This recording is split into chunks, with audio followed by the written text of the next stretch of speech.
Good morning, everybody. My name's Richard Angus, and I'm here with my colleague Vilma from Hardman Co, and we're just going to address a few objectives this morning with you and talk about the regulatory environment, the work that we do to give you an example, an understanding of who we are and how we approach the market, and then we will basically have a summary up at the end and basically repeat a lot of what Mark's already said, but let's get to that point when we get there. So.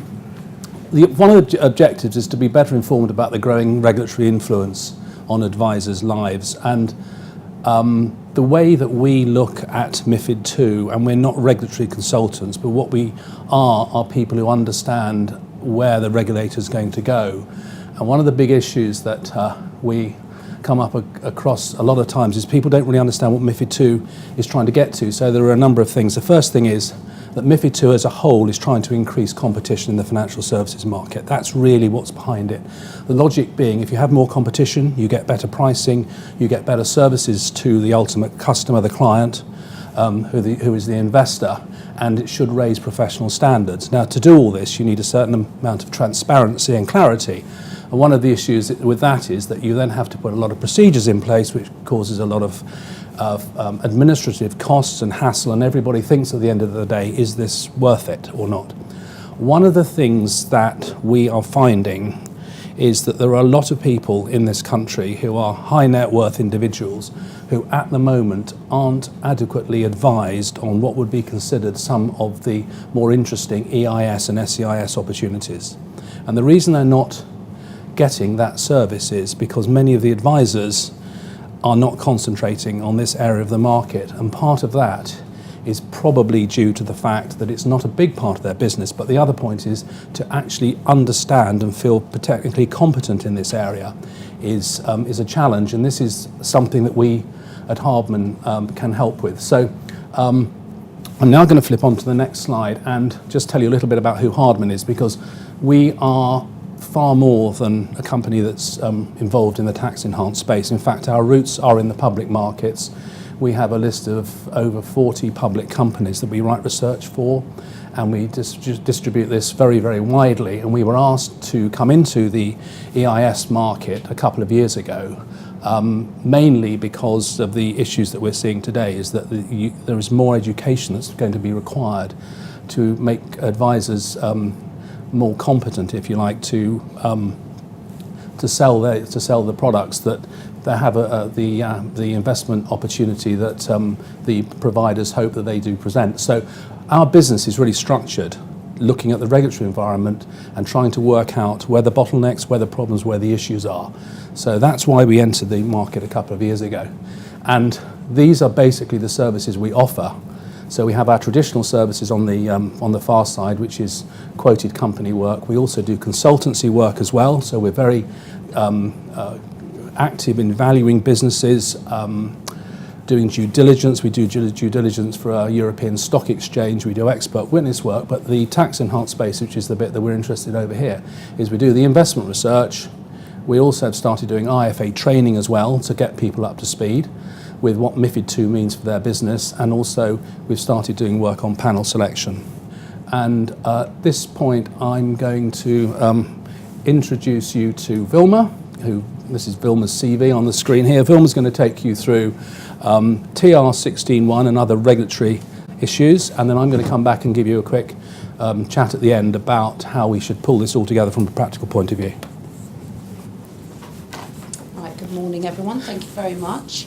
I realise no one's yet said my surname, so let's just stick to Vilma. I think that's the easiest way.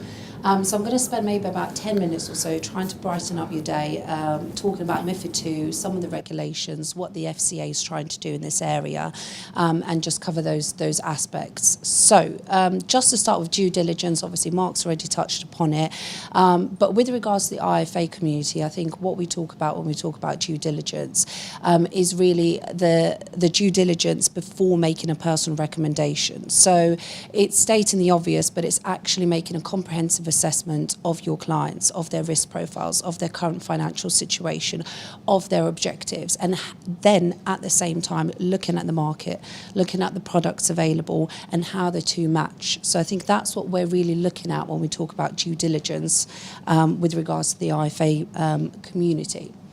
Now, attitudes to due diligence. So Richard touched upon this as well. There are a couple of different points of view, really, in terms of research and due diligence. I think the first one, it's an essential step in the process of allocating your client's assets appropriately. Another thought is that it's an essential exercise, but it's carried out by third parties, so third-party reviewers or someone else working in the market. Or it's only something that comes really to the fore of your mind when things go wrong and you have to think about how to blame someone else but not yourself. So really it's what Mark said, is perhaps having that audit trail to be able to say what it is that you've done and how you've carried out the due diligence. I think what I'd like to show in the next couple of slides is that where the regulations, both through MiFID II, the original MiFID in 2007, to MiFID II, FCA papers consultation, where it's pointing to is that, of course, due diligence and research is supposed to be a core essential step in the process of doing the personal recommendations and aligning your assets, your client's assets appropriately. It definitely shouldn't be something that, as the saying goes, you know, if it ain't broke, don't fix it. It shouldn't be that approach. It should be an active approach in trying to carry that out for your clients. So here are a few examples, starting with MiFID, the original one, MiFID I, as we can relate to it, implemented in the UK in November 2007. And again, Richard touched upon this. It was really to increase competition in the market, in the investment firms and across the EU. It was to do with harmonisation of EU laws in investment firms. And it was also about transparency. It was trying to help the consumer. It's about consumer protection. We then had the RDR, which I'm sure you all know about because it was one of the biggest changes for financial advisors and retail advice. And I think what that showed as well, it was, in our opinion, you know, a follow-through of MiFID. It was about protection of consumers. It was about fair pricing, and it was making sure that both the clients and the advisors' interests were aligned. So that was RDR in sort of 2012, beginning of 2013. We had a couple of FCA fact sheets. There are plenty of these around on the website, but these are ones specifically referring to the RDR that came out in 2012. So there was some further guidance issued by the FCA in terms of appropriateness, suitability, research, due diligence, following the RDR legal framework. And then the next two, TR16-1, which Mark mentioned, and CP29-6, which you don't need to remember. But those are the two main points that we're going to quickly touch upon. And then obviously MiFID II is coming in January 2018. So FCA thematic review, TR16-1, that was released last year in February. And Mark mentioned that really what it was looking at was the FCA did a market review. It did a market review on about 13 advisory firms. It also spoke to just over 5 or 6 product providers and research and due diligence providers in the market with regards to how advisors carry out due diligence, with regards to how advisors look at this area and what processes they have in place. Whether you're an independent or whether you work for an advisory firm. So that was the scope of their research or the market review. A couple of key quotes that I've picked out here.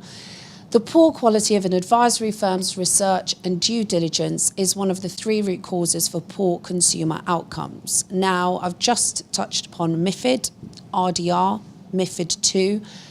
The essence is about consumer protection. It is about transparency. It is about aligning the interests of the advisor and the client. And clearly, what the FCA found is that is not necessarily happening at the moment with regards to research and due diligence. Another one here you can read, we were disappointed to identify issues relating to platform research and due diligence, particularly having previously published our expectations around this topic.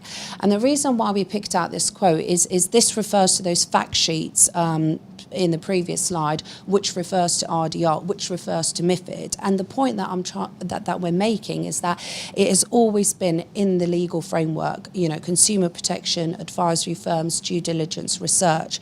And I think what we're seeing is that the FCA is still not necessarily satisfied with what's happening in the market. Having said that, there were some good practices in place, and we've got some copies of this report, so you can pick that up on the way out. There were some good practices, there were some positive outcomes, but I think the conclusion to draw is that there is still a little bit more to be done, perhaps.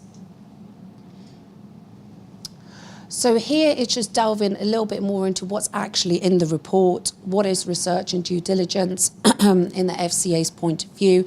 Competence, I'd really like to touch upon that, because what we believe competence is and adequately competent on the subject of the product or service is about having the right education. It's about being up to date, both in the regulatory landscape and with news, what's going on with the product providers, what's going on with the service providers. It is being competent in those areas. Which is also why, for example, you have the CPD requirements, which is why you have to have a standing professional qualification requirement. All of these are part of being competent in your area and therefore being able to carry out the research and due diligence and advise your clients appropriately. Research and due diligence, again, this is their specific definition of it. So the nature of the investment, understanding that, its risks and benefits, and understanding the provider. And I would like to touch upon the topic of scoring here, because what we believe is essential is understanding the investment case, it's understanding the investment risks, and therefore matching it to your client's profile. It's not about picking up a report, having a third-party provider, whether it's ourselves or someone else, and just reading our opinion. It is about understanding what the underlying investment case is and how that matches your client's profile. I think that's really, really key to mention. And assessing suitability, once you're adequately competent, so to speak, you've done the research and due diligence, you are then able to recommend to your client a suitable and appropriate investment. There was more to come from the hang on, sorry, apologies, one more slide there. So just to conclude, I won't read all of this because it's quite lengthy and we can send this over to you. But I already mentioned it. Really what the thematic review found last year was that whilst there were some good practices, there were some advisory firms and IFAs that were carrying out the right procedures, I still feel the FCA saying we are still lacking in this process. We are still lacking in exactly doing the adequate research and due diligence. And Mark touched upon it. It's not necessarily just having third-party reviews and other opinions, but as an advisor, coming to your own professional conclusion and advising your client. And this is where there was more to come from the FCA. So in the thematic review, they did mention that they are going to publish a follow-on paper. This is specifically in relation to MiFID II. So the other one was a separate review that they did in the research and due diligence market. This is now talking a bit more specifically with MiFID II, and there's about 5 of these consultation papers. They have now issued the first policy statement, which in essence basically talks about what the MiFID II regulation is actually going to look like, what the articles are going to include.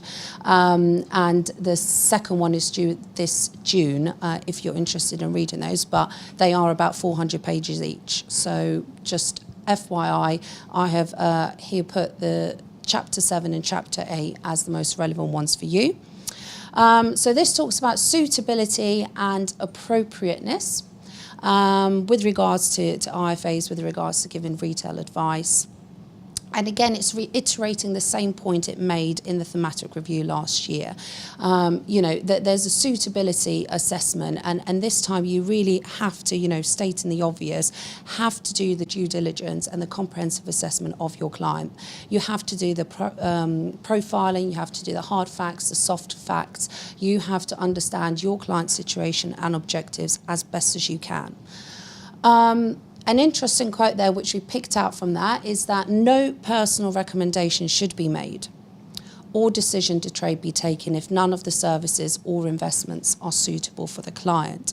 And the point I'd like to make here is that tax relief, which obviously tax enhanced investments, EIS, VCT, SEIS is all about, should not be a sole decision as to why you would recommend an investment to your client. And therefore, if a product is not suitable, don't recommend it. That is what the FCA is saying, in our opinion.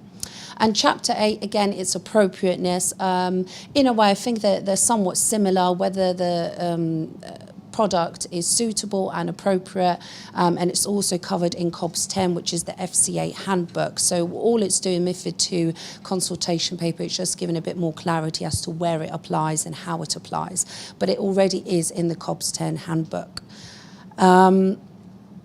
And then I'm going to hand back over to Richard. Thank you.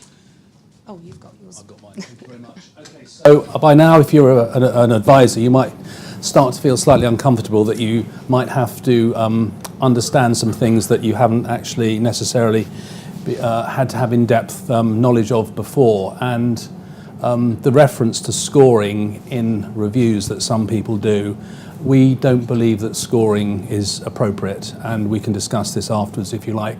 The world is basically changing, and we think you need a higher level of research and due diligence done on many of the products in the market just to comply with MiFID II. So advisors really have to work out how they need to spend their time and what they need to know. And one of the issues we keep coming up against is people go, well, no one told me, or I didn't know. Well, ignorance is really no defence in anything. So, but we're going to try to explain how we might be able to make that less of an issue. And I think the basic thing, any professional person should basically act like a reasonable person, especially when it comes to approaching their job and other people's money. And what would a reasonable person do or be expected to know in any one particular situation, given the resources that he has available to him? And the other point is, if people are uncertain, they should actually ask questions. We'll go back onto this a bit later, but a lot of people say, well, there wasn't any information available. How was I meant to know the answer to this? Well, the answer is you should ask somebody who can possibly help you. Right, so if you are now a very good financial advisor, but you are faced with investment opportunities that maybe you probably need to feel more comfortable with, there are a number of ways that you might look at a proposition that comes across your desk.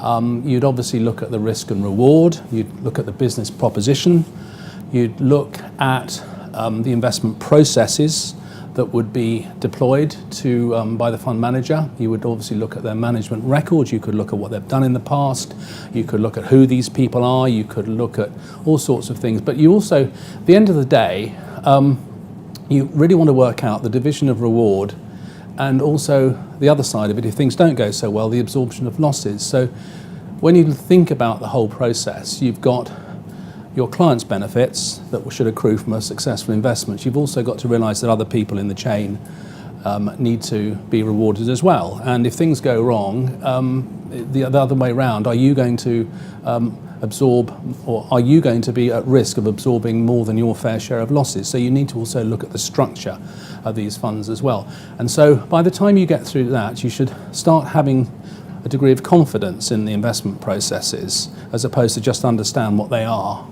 And then we go on to another topic which we can spend a bit more time on later if you like, which is conflicts of interest, which can occur in a number of forms and are often very difficult to spot unless you spend a lot of time looking at situations or you really understand what the issue is. And then finally, we go back again to the division of the reward versus the risk. Is this actually an appropriate and suitable investment for the client? As I just repeat what I just said, is do not accept weak answers to questions and inquiries. So the way we look at funds and the way we look at our research products is we do all the work that was stated on the previous page. That doesn't mean to say we take the risk away from you or any responsibility in that sense away from you, but we do produce very in-depth reviews with very experienced staff. So We look at fund objectives, we look at the business case, we look at management experience, we look at conflicts of interest, we look at risk management. We have a whole process. So by the time we write a review, if you read the review, it does give you a very good synopsis of what we, as an independent firm, believe to be the case. And if we then go on some concluding remarks, you've got to maintain the reasonable person stance. You've got to be aware of regulatory changes. It's a mistake, I think, to try to be an investment guru. A lot of people should apply the general principles of investment as opposed to trying to be experts in every single subsector of the market. It's definitely not possible. You should start having a mental checklist when you look at an investment proposition in your head. Case studies are quite a good way of gaining knowledge. Some companies will provide you with case studies. You can understand how the process works. Stay grounded, which is obvious. Everyone gets very excited about new products from time to time. The market changes its psychological attitude quite a lot. Don't assume that when Brexit is completed that the rules will become more relaxed. We just don't think that's a wise stance. And finally, to go back to our favourite piece of thematic review, TR16.1, it's very short. It's worth reading it again and understanding it. And if you have any questions, then I'm very happy to answer them.